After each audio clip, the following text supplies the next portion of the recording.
Welcome to our channel, ladies and gentlemen. Thank you for being part of our show. One of the biggest political conversation that is going on around the country and sparking very hot debate is about the distribution of resources. And this has divided the country almost in the middle. And it is one of the bases that is dividing the UDA because there is a part or there's a school of thought that is saying that we need to apply the one man, one shilling, one vote, or one man, one vote, one shilling as we share the national cake. Others are saying that this is going to be very unfair because the one man, one vote, one shillings is taking care of the population of a country so that in a densely populated area, more allocation is needed according to the one man, one vote, one shilling. But those who are coming from sparsely populated areas like Garsen, Northeastern, and part of the coast are saying that we are all Kenyans, that we need to distribute and share our resources based on the geographical size, not looking at the number of people who are in a particular area. It formed part of the discussion in Limuru 3 when leaders who do not read from Ruto's script met and said that Mount Kenya is pushing for the one man, one vote, one shillings. And Rigathi Gachagua also supported this. Now, today, Raila Amolo Odinga also weighed in this debate. And very surprisingly, Raila said in no uncertain terms that I support the one man, one shilling, one vote. And I want us to listen to him. But this new constitution was finally a compromise. It was still a work in progress. There are several areas which still need to be looked at, particularly the devolution chapter. But in the devolution, we talked about equity in sharing of resources in our country, not equality. Equity in sharing of resources in our country. That means you actually take count of the numbers of the people where they are, because the services are primarily first and foremost to the people. So one of the points that was discussed extensively during these deliberations in Limuru, according to information that we now have, is this issue of resource sharing of our country. Somehow this thing has been misrepresented as if it is discriminating against other parts of our country. Nothing could be further from the truth. It is not a question of discrimination. We want to ensure that each and every Kenyan gets a fair share of resources created by our sweat. This is what it is. It cannot be right that some children should get more money as bursary than other children in other parts of the country. And I think this is a conversation which, if we have it openly, in a open dialogue, we'll be able to convince majority of our people that this is the right way to go. And that's why in the BBI, we had proposed it. We proposed it. Some people don't want to hear it. But we want to ensure that each and every Kenyan is fairly treated, equally treated.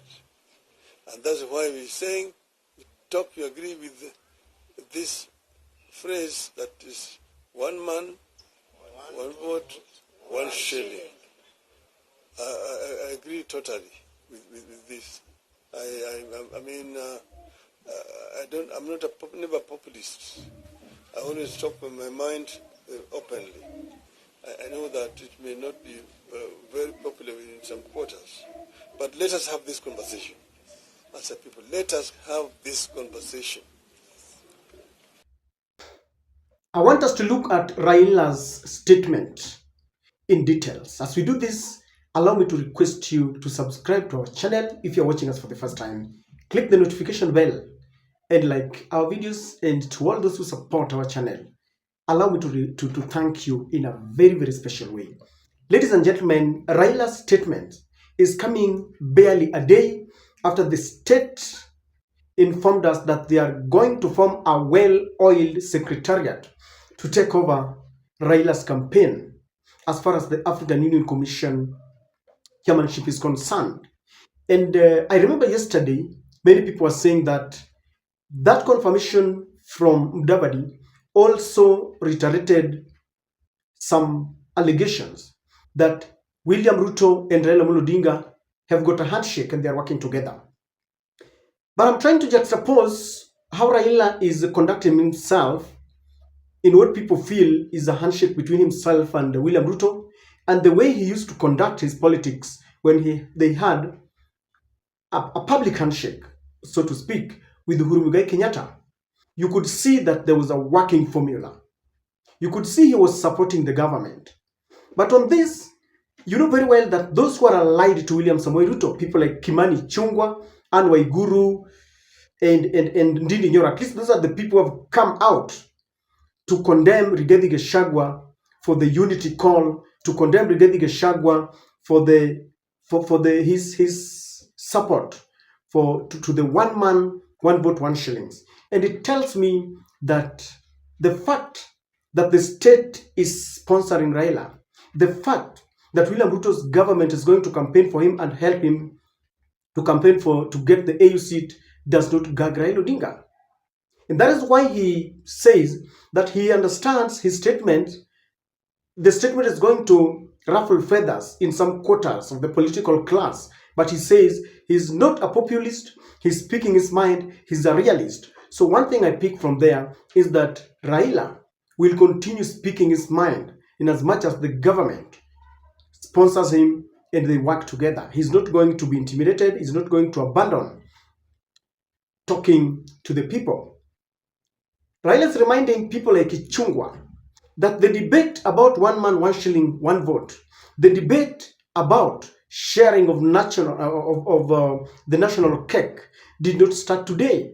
It formed part of the debate when we were amending our constitution, when we wanted to promulgate the new constitution, and that is where we came up with a two-tier government, the national and the county government, so that we stopped the accumulation of resources at the national level. This is going contrary to what Ruto believes in. Ruto, having worked under Moi, believes that he should be holding resources, and when you want a fair share of the national cake, then you must lead a delegation to State House. Na useme mtukufu rais, sisi tunakupenda, wewe ulichaguliwa kwa haki, all those kind of things, and share them with praises.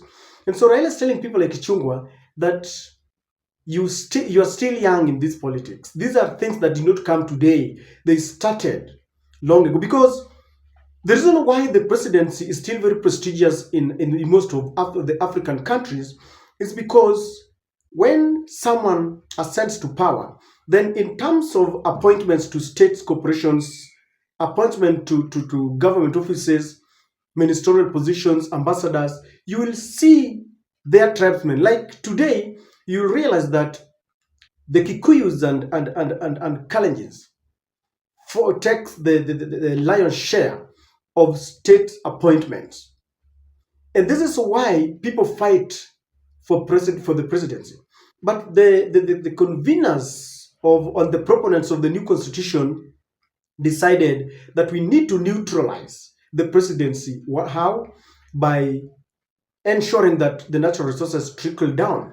So those people are being reminded that it has always formed this debate since independence.